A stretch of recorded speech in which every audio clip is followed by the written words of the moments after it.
네, 여러분 안녕하세요. 수정쌤입니다. 수능이 오늘로서 39일 정도 남았는데요. 여러분이 마지막 수능을 향해서 맹렬히 공부를 하고 있는 시점일 텐데 우리는 수능만이 전부는 아니고 수능 이후에도 여러분이 논술이든 면접이든 해야 될 절차가 있으니까, 그리고 그 중에서도 수리 논술은 여러분이 어떻게 그 뒤를 준비할지 미리 지금부터 생각을 해놔야지만 수능날 이후에 당황하지 않을 것 같아서 몇 가지 조언의 말씀을 드릴까 합니다. 수리논술 지원 대학을 현명하게 잘 결정했다면 여러분의 정시 성적보다 조금 더 높은 대학들도 지원을 했을 거예요. 그러니까 수능날 저녁에 가채점을 빨리 해서 수능 최저를 충족했는지, 그리고 정시로 충분히 갈 수 있는 대학이어서 논술 시험을 보러 가지 않아도 될지에 대한 판단을 해야 되는데, 대략 저녁 8시 정도 되면은 EBS에서 등급컷이나 100분위 추정치를 발표합니다. 그러면 여러분이 국어, 수학, 탐구의 100분위 평균을 확인하고 여러분의 성적을 확인하고 작년 각 대학들의 100분위 성적을 보고 여기에 클릭해보면 한 40개 정도 대학의 100분위 작년 성적을 정리해 놨거든요. 그러면 여러분의 성적과 함께 비교해보고 여러분의 수능 성적이 이 대학을 넘을 것 같다라고 생각하면 그런 논술 대학은 과감히 버리고 나머지 상향한 대학만 시험을 보면 되겠죠. 근데 여기서 한 가지 걱정되는 점은 여러분이 수능날 밤에 가채점한 결과하고 실제로 수능 성적표를 받았을 때의 점수가 많이 다르면 당황할 수 있으니까 여러분의 수능날 밤의 예상이 맞도록 채점을 정확하게 잘 해둬야겠죠. 이렇게 채점을 하고 났더니 수능 최저가 간당간당합니다. 수능 최저를 충족한 걸로 생각하고 논술 준비를 빡세게 해 두시면 좋겠습니다. 여러분이 지원한 대학의 수능 최저 충족에 대해서 다시 한번 확인을 해 보시기 바래요. 수능 전 과목의 필수 응시 조건이 있는 경우 최저 반영 시에 특정 과목이 꼭 포함되어야 하는지의 의무, 또 탐구가 2과목 평균인지 아니면 상위 한 과목인지, 성균관대 같은 경우에는 탐구를 별도의 과목으로 간주하잖아요. 이렇게 여러분의 지원 대학에 맞춰서 수능 최저의 조건이 조금씩 다를 수 있으니까 그 부분을 확인해 주시면 좋겠고, 수능날 저녁에 EBS가 발표한 자료도 역시 예상이기 때문에 여러분이 수능 최저를 못 맞춘 줄 알고 논술 시험을 포기했다가 실제 수능 성적표를 받아보고 최저 충족한 사실을 알고 난 다음에 땅을 치면서 후회하는 학생들도 덜어 있어요. 그 다음에 여러분이 이제 보통 논술 전형은 초상향을 많이 하죠. 그리고 착실하게 6, 7개월 이상 논술 준비를 해온 학생들은 이 말의 대상이 아니고, 초상향을 했는데 논술 준비도 안 했거나 부실했고 수능 점수도 비교적 잘 나오지 못했다면 여러분이 초상향한 대학들은 버리는 게 좋습니다. 왠지 시험을 많이 보러 가면 합격 가능성이 그 중에 하나라도 높아질 것 같지만 수능 이후에는 여러분이 현실적으로 생각하는 게 좋아요. 차분하게 생각해 보세요. 논술 준비를 못한 학생이 많은 대학의 시험을 보러 가는 게 과연 합격에 영향을 끼칠까? 그러다가 안 좋은 결과들이 보통 육논술 광탈이라는 말이 나온 겁니다. 일단 너무 높게 지원한 대학들은 혹시나 하고 시험 보러 갈 필요가 저는 없다고 생각하고, 예외적인 경우라면 모든 과목이 2등급 정도 나온 학생이 건대나 서강대를 썼어요. 건대와 서강대를 썼는데 어차피 이 학생은 건대를 정시로 갈 수 있잖아요. 그러면 서강대밖에 선택지가 남아있지 않으니까 할 수 없이 이런 대학은 시험을 보러 가는 거예요. 다른 대안이 없고 이 학생의 점수가 안정적이니까 할 수 없이 보러 가는 거고, 그렇지 않고 수능 성적이 다소 아쉽고 논술로 대학을 꼭 가야 되는 학생이라면 버릴 건 버리고 취할 건 취하는 전략을 쓰는 게 훨씬 좋습니다. 세간에 잘못 알려진 소문이 논술은 로또라더라, 이렇게 준비 없이 가서도 우연히 합격할 수 있다는 그런 망상을 누군가 심어줘서 시험을 많이 보는 게 합격에 도움이 된다고 생각하지만 전혀 그렇지 않습니다. 대부분의 대학이 수능 직후에 토요일, 일요일 날 몰려있기 때문에 잘못하다가는 수능 직후에 토요일 날 2개, 일요일 날 2개 이렇게 논술 시험만 보러 가거든요. 준비는 한 번도 안 했고 그 대학의 기출문제마저 본 적이 없는데 그렇게 시험만 계속 보러 다니는 것은 논술 합격에 아무런 시너지가 되지 않습니다. 그 다음은 수능 최저를 충족하지 못했는데 논술 보러 갈래요. 수능 첫 주말에 수능 최저를 충족하지 못한 상위권 대학들이 많죠. 두 번째 주를 위해서 경험 삼아 논술 시험을 보러 가겠다? 이거 저 반대입니다. 여러분이 가서 얻을 수 있는 건 아무것도 없어요. 그냥 논술 시험이 무지 어렵구나, 무지 많은 사람이 시험을 보러 오는구나, 사람에 깔리겠구나, 이런 느낌만 갖게 되고 논술에 대해서 거부감이 생길지도 모르기 때문에 수능 최저를 못 맞춘 게 확실하게 확정된 대학이라면 포기하고 여러분에게 남은 기회를 최선을 다해서 살리는 게 좋겠고, 하루에 2곳 이상의 시험을 보러 가는 거 저는 그렇게 썩 좋지 않다고 생각합니다. 근데 합격 가능성이 있다면 하루에 2곳 시험 보러 가도 괜찮아요. 위에서 말씀드린 것처럼 초상향 대학이라면 그 중에 하나 빼시고, 그 하루 2곳 시험 중에서 만약에 나중에 보는 시험이 더 합격 가능성이 높다. 예를 들면 오전, 오후에 시험을 보는데 오전이 초상향 대학이고 오후가 내가 합격을 노려볼 만한 대학이다 라고 말하면 오전에 초상향 대학을 포기하고 안 가면서 차분하게 오전에 준비를 하는 게 더 확률이 높습니다. 논술 지원한 게 아까워서 오전에 시험을 보러 가는 건 정말 현명하지 못하다고 저는 생각해요. 대충의 흐름을 이렇게 말씀드려봤는데 사례별로 다시 한번 살펴보겠습니다. 의학계열과 고려대를 같이 쓴 학생이 있어요. 1, 2, 1, 2, 3인데 국수, 영, 탐이에요. 이 학생은 수학과 탐구가 상대적으로 약한 학생이죠. 그리고 정시로는 고려대도 가지 못한 학생이죠. 이런 학생이라면 당연히 고려대에 집중하는 편이 좋겠고, 또 다음날 성균관대 논술시험도 볼 가능성이 높은 학생이죠. 그렇다면 토요일날 오후에 경희대 의예과 시험을 수능 최저 맞췄다고 보러 가는 것보다는 다음날 성대 논술 준비를 고려대 시험 보고 와서 하는 편이 더 낫다고 생각을 하고요.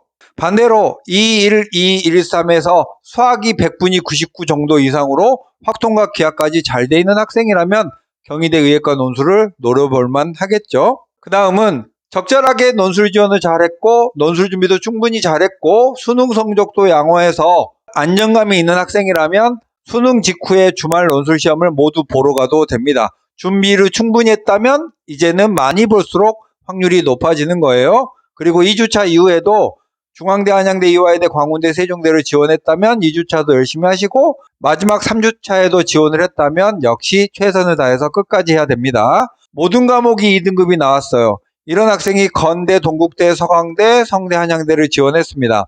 이런 학생이라면 일반적으로 건대, 동국대, 자연계열은 모두 정시로 지원하고 합격이 가능하고, 그러면 서강대, 성대, 한양대만 남겠죠. 순서대로 열심히 공부합니다.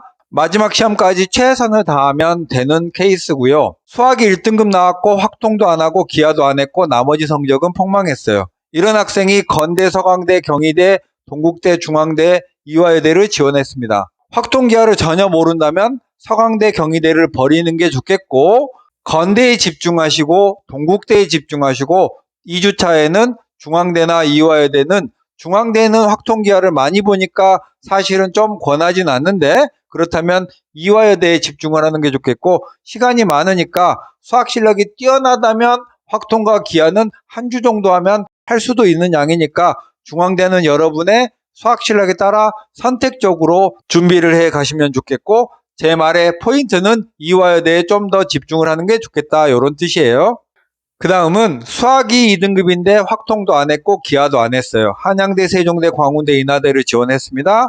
한양대는 확통 기하 시험을 내면서 본격적으로 출제하죠. 이 학생은 광운대, 세종대에 집중하고 그 다음 주에 인하대 논술 준비까지 하면 되겠습니다. 너무 준비 과정이 다른 대학들을 동시에 준비하다가는 한 곳도 합격하기 어렵습니다. 수학이 3등급 초에 이하 본은 충족했어요. 항공대, 광운대, 세종대, 가천대를 지원했습니다. 이 학생은 다른 과목의 성적이 나오지 않는다면 가천대에 집중을 해야 되는 그런 학생이고, 두 번째 주에는 광운대, 세종대 준비를 하면서 가천대 기출문제를 풀면서 병행해도 괜찮습니다. 그리고 수학이 3등급 초반이라면 광운대, 세종대, 인하대, 아주대도 확률은 높지 않지만 합격한 사례가 있으니까 준비를 또 열심히 해보면 좋겠고, 수학이 3등급 중반이면서 다른 과목이 전부 망한 학생이라면 과기대, 가천대, 광운대, 인하대를 썼다 이러면 과기대 준비하시고요. 그 다음 주에는 가천대랑 광운대가 있지만 가천대에 집중을 하는 게 훨씬 좋겠습니다. 그리고 마지막 주 인하대는 어차피 가천대 시험 보고 나면 할 일이 없으니까 또 열심히 준비를 해가면 될 것 같고요. 국어, 영어로 이하보를 맞췄는데 수학이 4등급 나왔어요. 그래서 세종대, 가천대, 외대 글로벌을 지원했다면 세종대는 사실상 좀 어렵습니다. 그러니까 가천대와 외대 글로벌에 시험 준비를 하면서 수능 직후 2주차를 보내면 좋겠고, 세종대 논술 문제가 유달리 어렵기 때문에 수학 4등급 정도의 실력의 학생이라면 어차피 문제를 봐도 못 알아들을 수준일 거예요. 이렇게 사례에 대한 이야기를 해봤고요. 이제 남아있는 몇 가지 여러분들이 궁금해할 내용, 그리고 제가 봤을 때 수능 이후에 이렇게 하면 안 되겠다, 좋겠다, 이런 것들 몇 가지 더 말씀드리겠습니다. 수능 이후에 저희 학원에 수업을 와서 하루 들어보더니 논술 공부를 혼자 하겠대요. 학원이랑 잘 맞지 않는답니다. 뭐가 맞지 않는지는 모르겠지만 혼자 인강 보면서 하겠다는 학생들이 있는데, 사실 제가 봤을 때 그 학생의 마음속 심리는 수능 전에 논술을 잘해온 학생이라면 혼자 정리하겠다는 말이 조금 이해가 가요. 근데 수능 전에 논술 준비를 안 한 학생이 혼자 기출 보면서 정리하겠다는 건 안 하겠다라는 말과 비슷해요.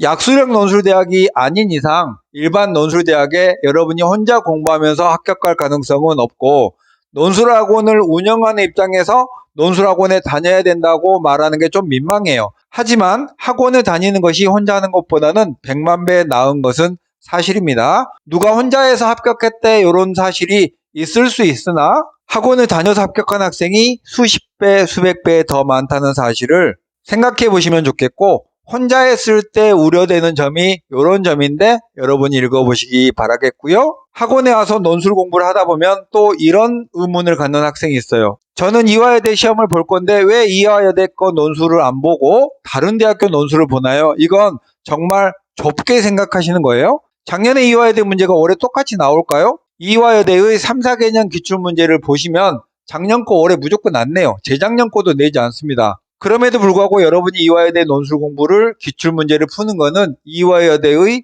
형식적인 의미에서 경향성을 파악하기 위한 것이고, 실질적인 내용이나 아이디어가 되는 것은 이화여대와 경쟁대학이나 조금 더 상위권 대학의 최근의 기출문제를 풀어보는 게 이화여대 공부에 더 훨씬 도움됩니다. 주로 중앙대, 경희대, 서강대, 한양대 문제를 풀어보면 이화여대에 도움이 정말 많이 되거든요.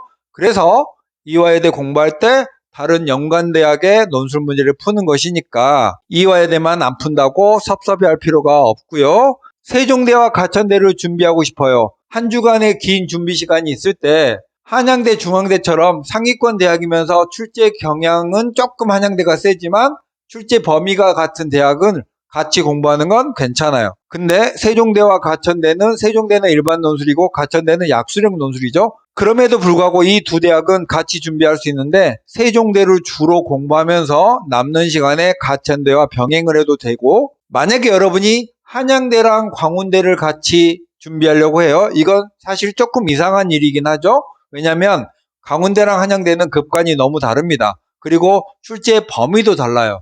그렇다면 이 두 대학은 같이 공부할 게 아니라 여러분의 지금 상황에서 합격 가능성을 따져서 더 가능성이 높은 대학에 몰빵을 하는 게 좋겠고요. 수능 후에 논술 공부를 할 때, 논술 공부를 시킬 때 수능 전부터 저와 같이 공부를 했던 학생들은 거의 탈락하지 않습니다. 그리고 수능 후에 잠깐 와서 공부하는데도 그 학생이 평소와 다른 끈기를 보여주는 학생들이 있어요.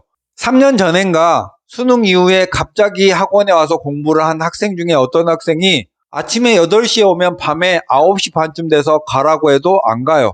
그렇게 한양대 시험 볼 때까지 8, 9일 정도를 공부를 하더라고요. 20살의 어린 학생인데도 그런 인내심을 발휘하는 걸 보면 저는 참 놀랍기만 합니다. 어른인 나도 유혹에 흔들리면서 끈기 있게 하루 일과를 잘 못 보내는 때가 많은데, 어쨌든 그런 학생들이 합격해요. 당연한 이야기겠죠?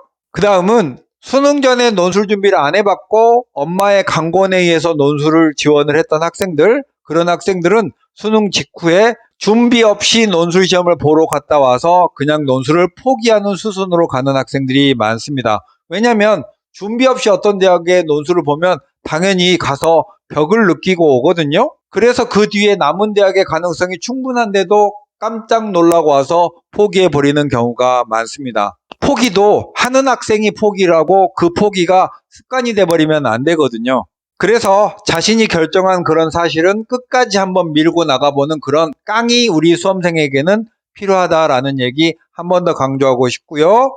학원 수업이 저랑 안 맞아요. 여기는 저희 학원에 혹시 수능 후 논술 예약을 하신 분들께 말씀드리는 거예요. 학원 수업이 학생과 맞다 안 맞다는 건 결국 본인의 적응력이 부족하다는 거니까 이 꽉 물고 학원에 와서 작게는 3, 4일, 많게는 10일 이상 공부 열심히 하시기를 바라는 마음으로 드려본 말씀이에요. 제가 드린 말씀을 곱씹어서 생각해보면 다 상식에 맞는 이야기입니다. 버릴 건 버리고 취할 건 취하고 끝까지 포기하지 말자는 내용이 오늘 드린 말씀의 주요한 내용이니까 일단 그 전에 수능 마무리 잘해서 여러분이 목표한 수능 점수 받으시고 또 상향 지원한 논술대학의 마지막 도전을 이어가시길 바라는 마음으로 말씀드려봤습니다. 수정쌤이었습니다. 안녕.